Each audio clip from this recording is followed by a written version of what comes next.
인도에서는 그걸 최대한 정치적으로 이용을 해서 결과적으로는 파키스탄이 잘못한 거 아니냐라고 하지만 역으로 파키스탄의 입장에서 한번 생각을 해보면 목표는 분란을 일으키는 거예요. 파키스탄이라는 나라는 국가의 기능이 거의 좌절된 상태거든요. 국가 정부가 테러리스트들을 통제를 못해요. 그러니까 그런 상태에서 전쟁이 벌어진다고 하면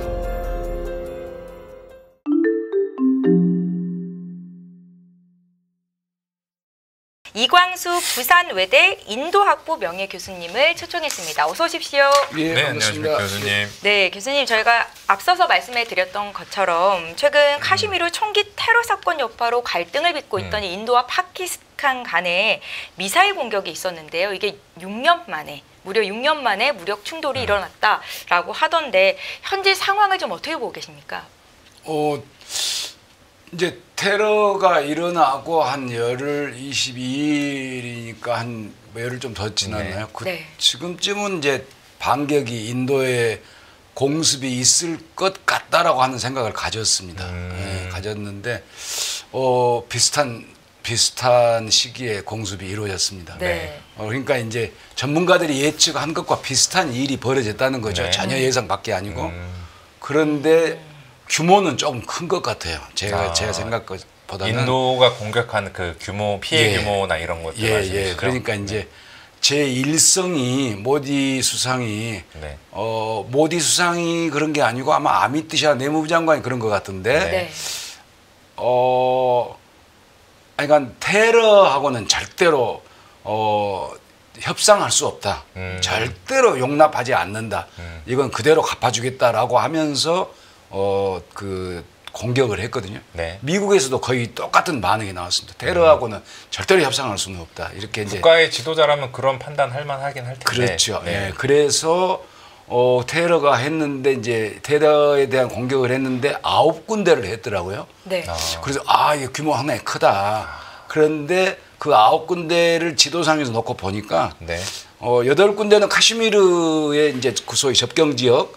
근데 한 군데가 카슈미르가 아닌 지역이에요. 네. 그래서 이게 무슨 일이냐고 이제 찾아봤더니 거기에는 또 다른 좀 심각한 일이 의미가 좀 있는 공습이었던 것 같아요. 어떤 의미가 있었던 건가요, 거기서? 그러니까 이제 인도가 파키스탄이 하는 테러에 대응하는 방식이 두 가지였어요, 지금까지. 네. 가장 큰 게 2008년도 문바이 테러인데 문바이 테러를 쉽게 설명을 하면 네.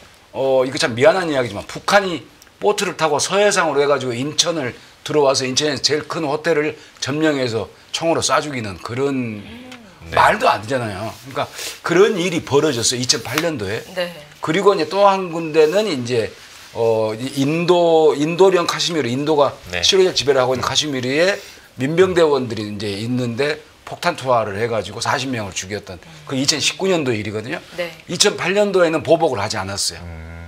그건 지금 정권이 아닌 정권, 옛날에 여당했던 정권이거든요. 인도 국민회의라고 하는.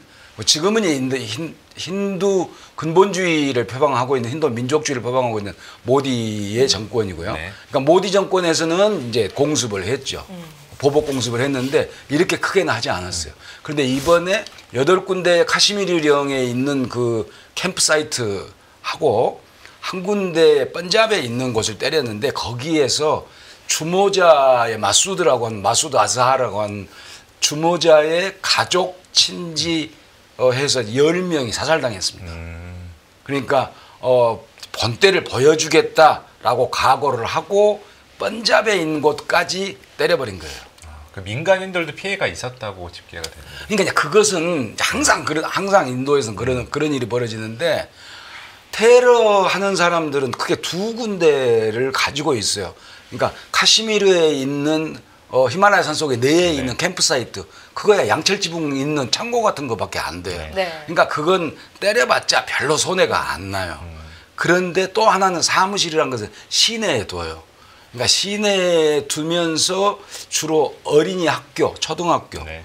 혹은 이슬람 모스크, 네. 예, 혹은 무슨 뭐 요양원, 뭐 이런 병원 이런 데 옆에다가 두죠. 그러니까 함부로 공격할 수 없게끔 없도록 그렇게 하는 만드는 거네요. 거죠. 네. 예, 그러면 이제 이쪽에서 이제 두 가지 의미가 생기는 거죠. 이쪽에서 그렇다고 공격을 안 할 수도 없고 저기에 은신을 해버리면 그러면 때려버리면 그 민간인들의 사상이 나올 수밖에 네. 없는데 사상이 안 나와도 나왔다고 할 것이고. 그러겠죠. 예, 예. 왜냐하면 일부러 이제 인도 쪽에서는 저기 자폭 테러다 자기들끼리 하는 거다라고 해도 뭐 말 수가 없으니까. 네. 그러니까 사상을 일부러 낼 수도 있고요. 네. 그래서 현실적으로는 알 수가 없는 상황입니다. 그러니까 민간인 테러가 낮다라고 파키스탄이 주장을 할 것이고 네. 인도에서는 역으로 무슨 주장을 하겠어요? 민간인 테러는 모른다 우리는. 민간인 때려본 적 없다. 그 네. 대신 파키스탄에서 말하지 않고 있는 아침에 보니까 90명 정도 되는 그 테러리스트들을 우리가 죽였다. 네. 킬했다라고 카시미르를 8군데, 9군데를 때려가지고 그런 이제 뉴스가 그 두 나라에 따라 달리 나오죠.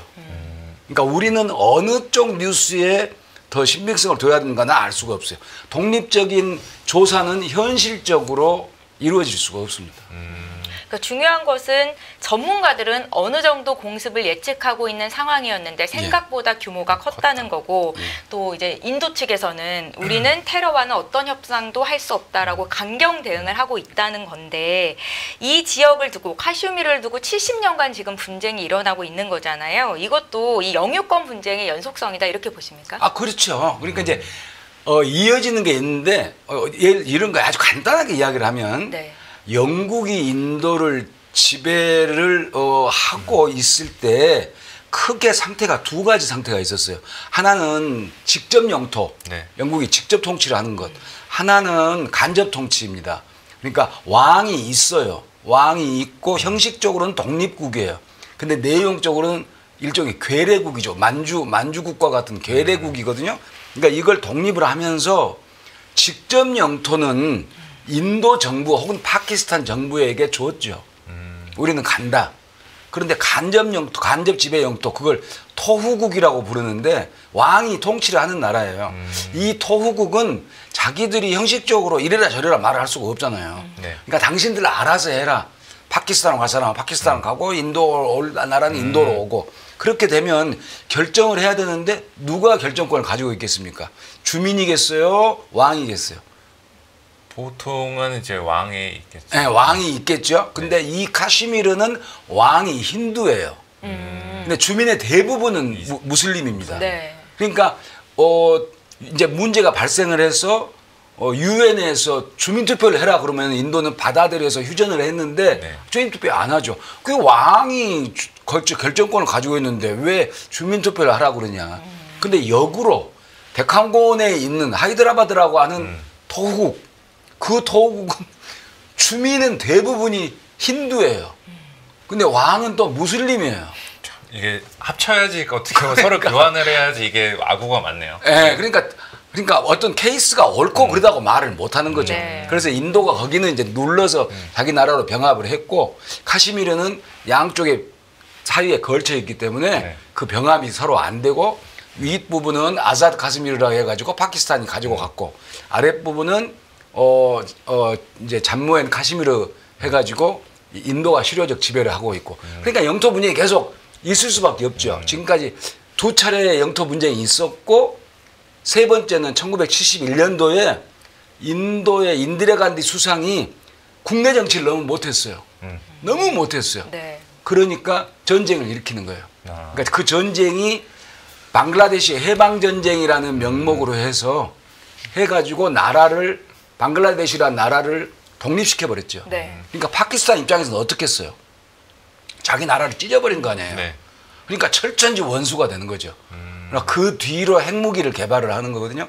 그러니까 그 뒤로는 기조가 우리도 인도를 찢자. 예. 인도가 잘 나갈 때쯤 되면 우리도 테러. 죽겠다. 예. 이제 이렇게 된 게 70년간 계속 이어져 온 겁니다. 최근에 그 인도령 카슈미르 팔감에서 벌어졌던 이 관광객 테러 사건의 배후로 이제 인도가 지명한 게 파키스탄과 연계된 무장 단체다. 예, 이번에 공습한 것도 군부대가 아니라 이 테러리스트들을 겨냥한 거다라고 이야기를 하던데 이거는 좀 확인이 된 겁니까? 굉장히 좀 잔인하게 테러를 자행했다라고 알려졌는데. 예, 그러니까 이제 이렇게 된 이제 두 가지 차원에서 뭐 잔인하게 뭐 이런 것보다는 두 가지 차원에서 해야 되는데 하나는 민간인이에요. 네. 네. 민간인을 군인도 아니고 경찰도 아니고 민병대도 아니고 민간인을 아주 타겟을 삼아서 해. 네. 그것도 국경에서 뭐 국경이라고 번역을 합시다. 그러니까 통제선, 네. 예, 라인 오브 컨트롤. 그러니까 LOC에서 상당히 멀리 들어와 있는 거예요. 국경 근방이 아니에요. 그러니까 상당히 멀리 들어와 있는 100km 넘게 떨어져 있는 곳에 가서 관광객을 전부 다 죽였거든요. 네. 그러니까 민간인을 민간 지역에 찾아가서 관광객을 죽였고 네. 또 하나 해야 되는 것은 남자 여자를 싹 분리시켜가지고 남자만 다 죽였어요. 예. 그러니까 왜 이런 짓을 이제 그 사람들은 무슬림 테러리스트들은 뭐 아프가니스탄의 경우도 마찬가지지만 테러리스트들이 여성 보호를 끔찍하게 하는 것처럼 인식을 시켜주려고 그래요. 그러니까 참 좀 이걸 뭐 웃프다고 해야 되는지 좀 네. 슬프다고 해야 되는지 참 모르겠는데 그 사람들이 여성 인권을 운운한다는 게 참 좀 그렇잖아요. 그렇죠. 사람 인권 자체는 무시하면서. 예, 그래서 이제 아무튼 남성들만 죽였어요. 그러니까 이제 관광지에서 민간인을 여성들은 전부 다 과부 만들고 그래서 인도 정부가 이것에 대해서 반응을 하면서 작전명을 오퍼레이션 신두르라고 불렀어요. 그러니까 신두르가 뭐냐면 여기에 인도 사람들 빨간 네. 이렇게 금 그렇죠. 걷는 거 있어요. 네. 그러니까 결혼의 마지막 단계, 네. 결혼식의 제일 끝 순서가 이제 이렇게 하는 거거든요. 네. 그러니까 나는 결혼했다. 네. 그러니까 가장 안정된 상태에 평화로운 안정된 상태에 들어갔다. 전통사회니까. 그리고 나는 생산할 수 있다. 예, 난 결혼한 여자다. 이제 하면서 아주 축복받은 그런 표식이거든요. 그러니까 그 남자들이 다 죽었으니까 우리는 이것을 목표로 해서 우리 여성들을 보호하겠다. 그러니까 이번에 그 텔레비 나온 거 보니까 여성들이 막 감동에 겨워가지고 우리 국가가 우리를 이렇게 보호를 해준다. 이런 것까지 나오더라고요. 그러니까 인도에서는 그걸 최대한 정치적으로 이용을 해서 그렇게 한 건데 결과적으로는 파키스탄이 좀 너무 과한 것이 아니냐. 조금 너무 민간인 쪽에 와가지고 이렇게 잘못한 거 아니냐라고 하지만 역으로 파키스탄의 입장에서 한번 생각을 해보면 목표는 분란을 일으키는 거예요. 어차피 테러인데 분란을 일으킨 거라면 성공했다고 봐야죠. 예. 그것 때문에 이렇게 민간인을 그렇게 테러하는 무리수를 일부러 둔 거예요. 그렇겠죠. 그러니까 지금의 시기는 인도가 두 가지 시기인데 하나는 인도가 단순한 경제 대국으로 성장하는 정도가 아니고 네. 국제 관계에서 엄청나게 중요한 위치로 갈수록 가고 있어요.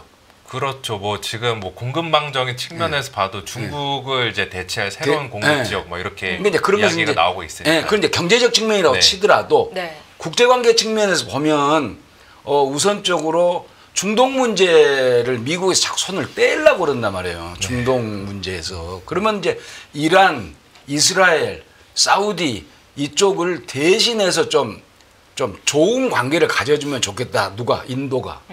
그 역할을 미국이 노골적으로 인도한테 부탁을 하거든요. 네. 아프가니스탄 같은 경우도 마찬가지예요.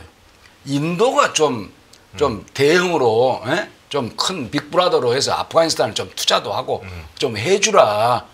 그래서 아프가니스탄과 파키스탄의 관계를 조금 떨어뜨려 놔라. 일종의 미국과 비슷한 그냥 국제 경찰 그런 노릇을 좀 인도가 나눠서 하자. 좀 약간 역할 나눠서 분담하자. 하자. 이거 의도군요. 예, 그러니까 이제 그런데 인도는 국제 경찰로서의 역할을 미국에서 그렇게 해주면 우리가 니들한테 엄청나게 투자할 때 하겠다. 그러니까 전적으로 우리 편을 좀 들어주라 그러는데 인도는 또 이상한 시기에 가면 또 중국 편 들거나 러시아 편을 들어요. 네. 그러니까 미국에서는 도대체 인도를 정말 이거 가까운 우방으로 봐야 될 저쪽. 근데 인도는 이제 그런 아주 묘한 줄타기 외교를 잘한단 말이에요. 네. 그러니까 세계적인 위상이 커져간단 말이에요. 그러니까 경제적인 산업적인 면은 물론이고 국제적인 위상도 엄청나게 커지고 있으니 파키스탄은 갈수록 국가의 힘이 정부의 힘이 떨어져서 테러리스트들이 ISI라고 하는 국가정보부의 힘이 그러니까 강경 군부의 힘이 너무 커져서 그 사람들이 이걸 좀 타개를 해야 된다. 인도 잘 나가는 거 못 보겠다.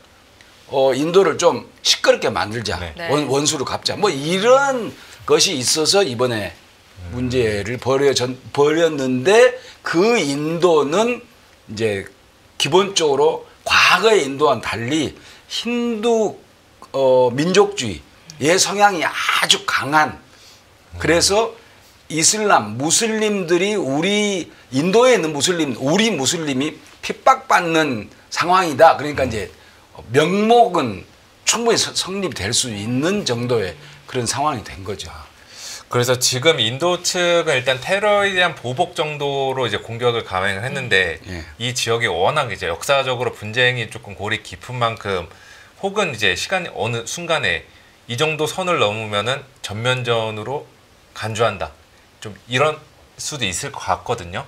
그 양국이 이거는 우리는 뒤도 안 돌아보고 서로 전면전 한번 붙자 이렇게 해줄 만한 뭐 기준이 있을까 아니면 또 혹은 전면전도 예상을 하시나요? 아유, 저는 0%라고 봅니다. 예, 전으로 가는 건? 예, 0%다. 0%다. 예, 그건 있을 수 없는 이야기다. 네. 예, 그 전면전이라고 하는 게 이제 국경을 넘어서 선전포고를 네. 하고 이제 뭐 국가가 이제 참여를 하는 건데 네. 그건 이제 1차, 2차 그러니까 1965년도까지 네. 처음에 47년 이제 분리독립할 때는 그걸 네. 빼더라도 65년 한 차례밖에 없었거든요. 네. 그러니까 71년도 소위 3차 인도 파키스탄 전쟁은 그건 방글라데시라고 하는 나라를 탄생시키기 위해서 이제 전면전을 하는 거니까 지금은 하게 되면 인도는 다 죽죠. 잃을 게 너무 많다. 네, 잃을 게 너무 많죠. 그리고 파키스탄은 저 지난번에 누가 그랬습니까? 아프가니스탄 작전을 하면서 네. 파키스탄 보고 길을 비켜라. 길을 비키지 않으면 석기 시대로 니들 부시가 그랬던가 하여간 뭐 석기 시대 때로 돌아갈 거다. 석기 시대로 돌려고 그러면 이제 어디서 살겠습니까? 그렇게 한다면 뭐 이라크 때린 거 다 봤는데 네. 그러니까 이제 인도는 그렇게 하면 석기 시대로 돌려주겠다라고 할 정도의 각오가 서 있을 것이고 네. 그러면 이들도 다 망하지 같이 죽지 이제 이렇게 된 상황이라 그래서 옛날에 부토 전 수상이 네. 풀을 뜯어먹더라도 핵을 개발해야 된다. 그래서 진짜 네. 풀 뜯어먹는 단계까지 나라가 네. 쪼그라들더라도 핵 개발을 했죠. 네. 그러니까 이제 전쟁이 안 일어나는 거죠. 양국 모두 제가 알기로 적지 않은 핵을 보유한 국가로 알려져 예. 있어가지고 예. 그게 이제 국제사회에서는 좀 우려의 시각으로 바라보고 있는 못하죠. 거거든요. 예. 인도는 현재 잃을 게 너무 많다라는 표현을 그렇죠. 주셨는데 네. 그때 2008년도 문바이 테러 때는 인도가 보복을 하지 않았잖아요. 안 했어요. 근데 이번에 이 테러의 배후가 파키스탄이라고 하더라도 인도가 잃을 게 많다면 사실 공격을 안 했어야 되는 거 아닙니까? 미사일 공격을 함으로 인해서 왜 이렇게 뭐 어리석은 판단을 했다라고 보시는 거예요? 아니요, 저는 그렇지 그렇진 않습니다. 않아요. 저는 네. 그렇지 않아요. 그러니까 이제 이런 거죠. 우리하고 좀 상황이 다르겠지만 연평도 포격을 했을 때 네. 이걸 때려야 되느냐 말아야 되느냐라고 이제 고민을 했을 거 그렇죠. 아닙니까? 정부에서도. 그러면 이제 DJ 정부는 때리면 안 된다. 때리면 우리가 손해다. 그래서 저 사람들을 햇볕 정책으로 뭐 어떻게 하자 이제 생각을 했을 거 아니에요. 그게 이제 외교 정책의 A라고 치면 네. 이제 외교 정책의 B는 아니다. 저것 뭔가 우리가 무서운 존재라는 것을 각인을 시켜야 된다라고 해서 했을 거 아니에요. 그러니까 어느 것이 옳다 그르다라고 말을 할 수는 이제 없는 입장인데 A라고 하는 입장을 취했던 과거 2008년도 문바이 테러 때는 그때 이렇게 이야기를 했어요. 외무부 장관이 자 우리가 보복한다. 그러면 저쪽에서 우리 보복을 또 한다. 그 우리가 또 하면 네. 국제사회에서 끼인다. 국제사회에서 끼어가지고 무조건 중재다. 그러면 원인을 캐내지를 못한다. 그들이 얼마만큼 잘못을 하고 우리에게 피해를 끼쳤는지를 네. 밝혀낼 수 있는 시간이 없다. 무조건 덮기 위해서 협상밖에 없는 것이다. 그럼 우리한테 얻는 게 뭐냐. 양철 지붕이 있는 창고 몇 개 때려봤자 네. 다시 또 안으로 싹 들어가 버릴 텐데 네. 그렇다고 저 병원 옆에 모스크 옆에를 때릴 수도 없고 네. 그러니까 우리한테는 이익이 없다 때리지 말자 해가지고 무려 5년 동안 국제사법위원회부터 해가지고 계속해서 밝혔어요. 그래서 결국에 파키스탄이 항복했습니다. 네, 결국에 항복을 했거든요. 그래서 주범들 다 잡아서 물론 처벌은 안 했지만 그런데 그런 게 외교적 방식이다라고 이전 정부는 했고 네. 지금은 그런 쓸데없는 외교 정책을 하니까 우리가 안 된다. 뭔가 무서운 것을 보여줘야 된다. 그래서 서지컬 스트라이크라고 하죠. 외과적 스트라이크, 공습. 그러니까 딱 거기만 그것도 미리 이야기해서 예고해서 여기 때린다. 이제 곧 때린다. 가만히 있지 않겠다. 예, 그래서 거기만 딱 때리는데 공습을 할 때도 지상군이 안 들어가요. 지상군이 안 들어가고 전부 국경 밖에서 미사일로만 쏴요. 8군데가 전부 접경지대만 있는 거거든요. 근데 거기만 이렇게 쏴요. 그러니까 영어로 그렇게 나옵니다. non-expensive라고 나옵니다. 그러니까 몇 차례 이야기를 했어요. 확대를 하지 않도록 확전을 하지 않는 것이 목표다. 네. 그 대신 니들이 잘못한 것은 우리는 그대로 갚아주기는 해야 된다. 가만히 있을 수는 없다. 과거같이.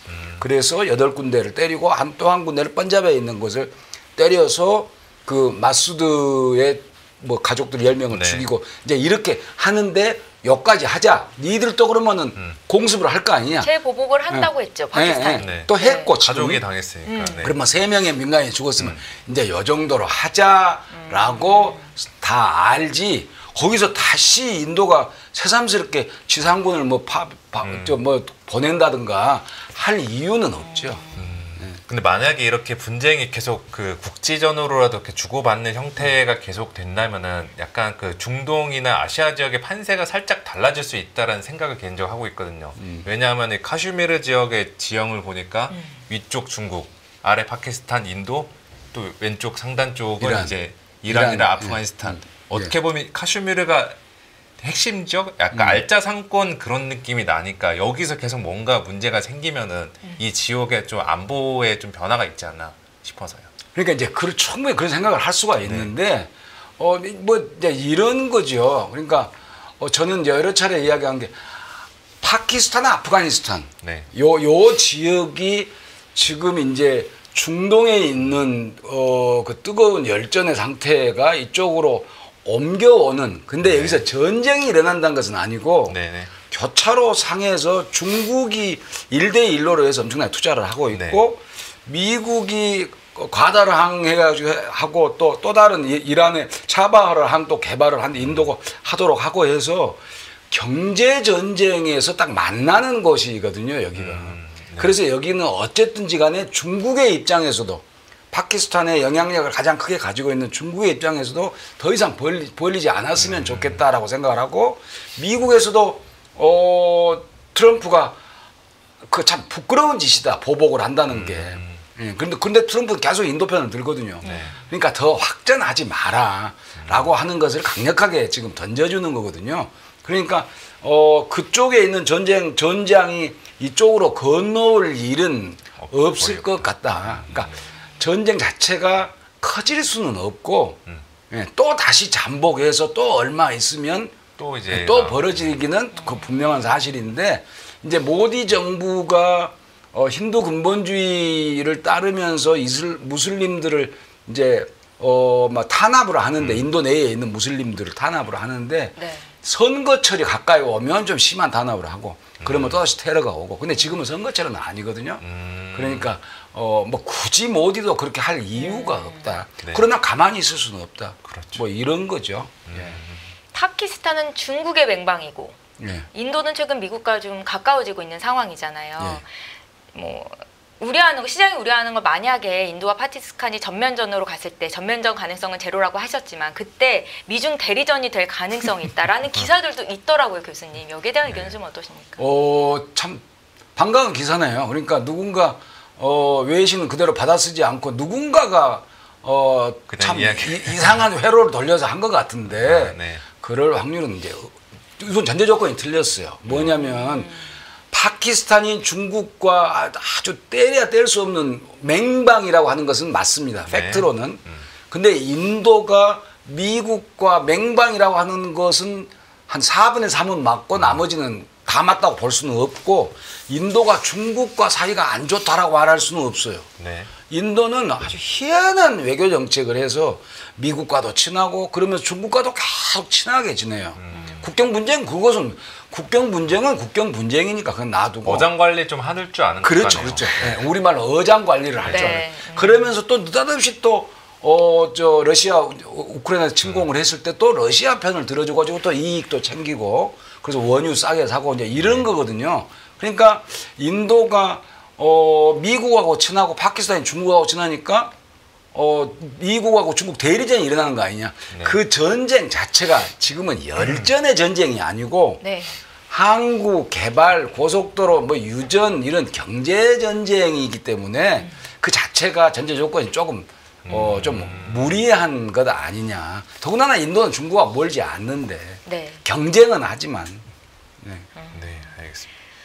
그리고 이런 현상들을 보면은 또 뭔가 좀 우리나라 한반도 상황이랑도 살짝 비슷하잖아요. 오래된 이제 분쟁의 역사. 예. 그 이번 사태가 혹시 이제 우리나라 한국이 향후 이제 그 지정학적 리스크를 처리하고 대응하는 데 있어서 뭐 시사점을 던져줄 만한 게 있나요?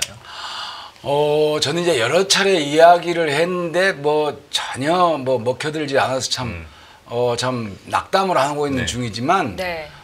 우리가 물론 이해는 가요. 일방적으로 우리가 미국에 가깝게 지내잖아요. 네. 우리가 그럼 미국이 이제 기침하면 우리는 이제 재채기하면 우리는 감기 걸리고 이제 이렇게 가는 건데 우리도 이제 유엔의 큰 역할을 하고 하려면 독자적인 어떤 외교 정책을 좀 써야 되는데 그러려면 인도라는 카드가 상당히 크거든요. 그러니까 인도가 지금 예를 들어서 유엔 상임이사국 숫자를 10개로 늘리자 20개로 늘리자 네. 하면은 그 다음 차기 좀 5개 이후로 많이 늘린다고 하면 인도가 1순위거든요. 네. 인도, 일본, 브라질 뭐 이제 이렇게 이야기가 되고 있으니까 그러면 이게 10개로 늘리든 20개로 늘리든 간에 비상임이사국도 마찬가지고 네. 아프리카나 제3세계에 있는 거의 모든 편은 전부 다 인도가 다 가지고 가고 있는 중이거든요. 그러니까 상임이사국이 결정적인 큰 문제를 해결한다고 하지만 작은 문제에서 계속 미국 딴지 걸고 중국 딴지 걸고 할 수 있는 게 인도예요. 그러니까 우리 한국에 있는 기업인들은 인도에 물건 팔아먹고 돈 벌 생각만 하지 어떤 그 전략적 위치, 전략적 관계를 개발할 줄을 몰라요. 그런데 인도가 멀리 있는 나라가 아니고 당장 중국하고 관계에서도 마찬가지고 네. 미국하고 관계에서도 마찬가지고 인도가 어쨌든 간에 아시겠지만 미국 중심의 세계 쿼드 4개의 그 자유진영의 저 축이란 말이에요. 그렇죠. 만보 다이아몬드 뭐 이런 느낌. 그렇죠. 그러니까 미국, 호주, 일본 이건 세계는 완전 맹방이잖아요. 네. 근데 거기에 이상하게 인도가 끼어 있어요. 상당히 큰 역할을 한단 말이에요. 그런데 그 인도에 대한 관심이 너무 없다 보니 여기에서 일어나는 일이 어떻게 갈지 당장에 예를 들어서 북한만 같아도 핵 개발을 할 때 파키스탄에서 가져가는 거거든요. 네. 그래서 핵 개발을 했잖아요. 그러니까 우리도 인도라고 하는 나라 혹은 파키스탄이라고 하는 나라 혹은 아프가니스탄이라고 하는 요 지역에 대한 관심을 좀 갖고 국가 정부 차원에서 뭔가 좀 독자적 외교를 할 수 있는 걸 강구를 해야 되는데 네. 너무 관심들이 없어요. 이게 좀 안타까운 거죠. 지금은 어떻게 보면은 약간 그 컨트롤 타워가 부재한 우리나라 정치 상황이어서 그렇고 혹은 이제 6월달 이후에 대통령이 정해지고 컨트롤 타워가 생기면은 근데 조금 컨트롤 뭐 전혀 잘못된 틀린 이야기는 아닌데 네. 컨트롤 타워가 있을 때도 똑같았어요. 네, 지금 컨트롤 타워가 없으니까 더 네. 이제 엉망이 되고 있는데 네. 그 전에도 DJ 정부 때 인도에 관한 관심을 좀 갖고 문재인 정부 때 조금 갔다가 또 뭐 타지마을하고 또 난리 법석을 해가지고 또 하여간 뭐 그렇다고 뭐 특정 정치 세력을 네. 제가 뭐라고 할 수는 없고 하여간 인도에 관한 관심은 되게 그러니까 쉽게 말하면 외교부에 인도 전문가가 단 한 명도 없습니다. 그거 좀 문제가 있는 거 아닌가. 인도같이 큰 나라에 그걸 말씀하는 거죠. 새로운 이제 과제를 또 던져주셨네요. 한국에게. 엄청나게 중요한 지역이거든요. 네. 미국이 중동을 빠져봐요. 아프가니스탄 그다음에 러시아 문제 끼고 중국이 내려오고 하면 이게 중요한 뭐 전쟁이 나는 그런 곳은 아니지만 이제 외교 관계가 러시아, 중국, 미국, 이란, 사우디, 이스라엘까지 이렇게 한 그 지역이기 때문에 우리가 좀 깊은 관심을 가져야 되는데 이게 좀 부족하다라고 하는 그런 이야기죠. 네. 교수님 아까 이제 질문 드리고 싶었는데 한 가지 빼먹은 게 있었네요. 예, 그 인도와 파키스탄이 두 나라가 모두 핵 보유국이잖아요. 네. 근데 군사력으로 따졌을 때 파키스탄과 인도가 비교할 수가 없을 만큼 인도가 월등한데 이런 상황에서 코너에 몰린 파키스탄이 핵을 사용할 가능성에 대해서는 이 역시도 제로라고 보세요. 그렇죠. 그러니까 이제 글쎄 뭐 그런 걸 이렇게 막 단언을 해도 되는지는 모르겠는데 네. 되게 공부한 사람들은 단언을 잘 안 합디다만 현실적으로 볼 때 그게 되겠습니까? 그러니까 전쟁이 이미 이제 핵 개발을 한 이후로는 전쟁의 가능성이 없다고 네. 봐야 되는데 네. 이거 하나는 분명한 사실인 것 같아요. 파키스탄이란 나라는 좀 미안한 저는 인도 편도 아니고 저는 이제 인도 파키스탄 그쪽에 전문가로 볼 때 파키스탄이란 나라는 일종의 아프가니스탄까지는 아니지만 frustrated라는 표현을 많이 써요. 그러니까 국가의 기능이 거의 좌절된 상태거든요. 그러니까 국가 정부가 테러리스트들을 통제를 못해요. 그러니까 군부, 그다음에 ISI 정보부, 그다음에 테러리스트, 이제 아프가니스탄에서 와가지고 하면 정부가 이래라 저래라 할 수가 없어요. 네. 그러니까 그런 상태에서 만약에 전쟁이 벌어진다고 하면 그 테러리스트들이 그걸 만약에 핵 단추를 네. 가지고 간다고 하면 그런 사실이 미국이나 인도가 알면 가만히 있겠습니까? 그 사전에 다 그러니까 그럴 확률은 이제 없고 그냥 테러가 있을 것이고 보복이 있을 것이고 또 테러가 있을 것이고 보복이 있을 것이고 이렇게 가지 전면전 상태는 뭐 어려울 것이다. 다른 중동 지역에서 일어났던 것처럼 그냥 약간 분쟁과 교전이 약간 좀 상수화되는 정도로만 보면 되겠네요. 그것보단 좀 더 일부에 국한된 중동은 상당히 여러 나라가 네, 국제적 그렇죠. 관계로 끼잖아요. 네. 근데 여기는 카시미르에서만 예, 그런 예가 뭐 한 번도 없으니까. 네네. 근데 이제 테러의 폭이 2008년도에 이상하게 그냥 뭄바이까지 와가지고 인도가 네. 아주 그냥 우리말로 막 식겁을 해버렸는데 그 뒤로는 이제 그럴 일은 별로 없다고 봐야죠. 근데 파키스탄에서는 어쨌든 역사적으로 볼 때 니들은 우리나라를 찢었으니까 네. 우리도 니들한테 혼란을 주고 싶다. 예, 라고 하는 것은 배제할 수가 없죠. 그 혼란을 주고 싶은 게 뭄바이를 또 뭐 하든지 네. 델리에 뭘 하든지까지는 모르겠지만 설사 그런 일이 있더라도 전면전은 어렵다. 2008년도에도 거기는 아예 보복 공습조차도 안 했는데 2008년도에는. 어떻게 보면 인도는 한동안 뭐 상당 기간에 계속 조금 이제 귀찮은 존재가 계속 따라다닌다라고 봐야 되겠네요. 성장하면 그렇죠. 할수록. 예, 그러니까 인도가 문제라고 한다면 이제 너무 잘 나가고 파키스탄은 너무 정부의 국가의 기능이 지금 예, 좌절되고 있는 상태이기 때문에 죽게 아니면 살기로 한다고 해서 중국이 그 1대1로를 잘 개발을 해서 파키스탄이 좀 국격적 위상이 좀 높아지면 네. 서로 좀 우리 마치 뭐 햇볕 정책 비슷한 효과가 있지 않을까 싶은데 그건 뭐 또 알 수가 없는 거죠. 엄밀하게는. 네, 잘 알겠습니다. 인도와 파키스탄이 서로 미사일을 발사하면서 6년 만에 무력 충돌을 벌였습니다. 그런데 교수님께서는 전면전으로 갈 가능성은 거의 제로다라는 말씀을 주셨고요. 또 인도가 중국과 미국 사이에서 밀당 외교 정책을 잘 짜고 있다고 하셨는데 우리나라는 어떤 과제, 어떻게 좀 앞으로 나아가야 할지 생각할 거리들도 함께 던져주셨습니다. 저희 여기서 마무리를 짓도록 하겠습니다. 이광수 부산외대 인도학부 명예교수님과 함께 했습니다. 고맙습니다. 예, 네, 고맙습니다. 감사합니다. 매일 돈을 쓰는데 그 가치는 누가 정할까요? 정답은 슈퍼달러 슈퍼리치에 있습니다. 복잡한 공식은 빼고 투자 타이밍을 잡는 환율의 핵심만 담았습니다. 빠르게 변화하는 금융시장, 그 중심엔 언제나 환율이 있습니다. 오늘부터 환율과 썸 타볼까요?